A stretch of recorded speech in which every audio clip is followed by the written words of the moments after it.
Good afternoon, Gary Franchi from the Next News Network outside the White House. The birds are chirping. It's a sunny day.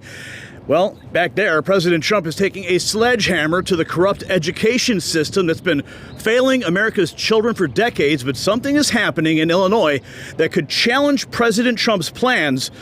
I'll have more on that in a moment. But today, Press Secretary Karoline Leavitt made it crystal clear this administration isn't here to reform the system.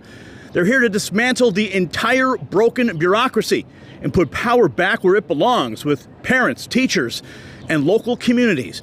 Now let's talk about the disaster that Trump is cleaning up. And it's a big one. We're talking about the Department of Education wasting $3 trillion since 1979. Math and reading scores have collapsed. 60% of fourth graders can't even do math. 70% of eighth graders can't read at grade level. We rank 28th in the world in math. And what are kids learning instead? Gender ideology, climate hysteria, and anti-American propaganda. Well, Donald Trump, he says enough. And today, Leavitt lit the media on fire when she called out the corrupt teachers unions for running a racket that traps kids in failing schools while their own leaders send their children to elite private academies. And when reporters try to spin it, well, she dropped the hammer. Watch this. Karoline, what do you say to critics of the president's education plan? Where was their criticism of our nation's failing test scores for the last several decades? The Department of Education was founded in the 1970s, and since then we have spent more than $3 trillion at this federal bureaucracy. What has been the return on that investment for the American taxpayer? Levels that are less than ideal, less than proficient. Our children's test scores are incredibly concerning when it comes to reading rates, literacy rates, math, and science test scores. The numbers prove that, and this president is finally taking much needed action to return education to where it belongs, and that's to educators closest to students in their classrooms in their respective states. We're going to have a great event here later at 4 o'clock. There will be students here, teachers here, parents here, educators, and of course governors from around the country who are very excited about taking on this responsibility to educate our nation's students. Who's going to run federal student loans? So the Department of Education will be much smaller than it is today. As you know, the President's executive order directed Linda McMahon to greatly minimize the agency. So when it comes to student loans and Pell Grants, those will still be run out of the Department of Education, but we don't need to be spending more than $3 trillion over the course of a few decades on a department that's clearly failing in its initial intention to educate our students. So is the federal government going to be spending going to be less? much smaller than it is. Is it not going to be shut down completely? And then I have a second question. As I said, Pell Grants and student loans will still be run out of the department in Washington, D.C., but the great responsibility of educating our nation's students will return to the states. And the Department of Education plays a critical role in enforcing civil rights laws that prohibit discrimination. Who's going to do that now?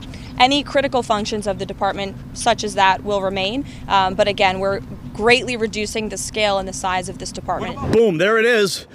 No more federal cash for failing schools. No more teachers' unions dictating curriculum. No more indoctrination. It's all over.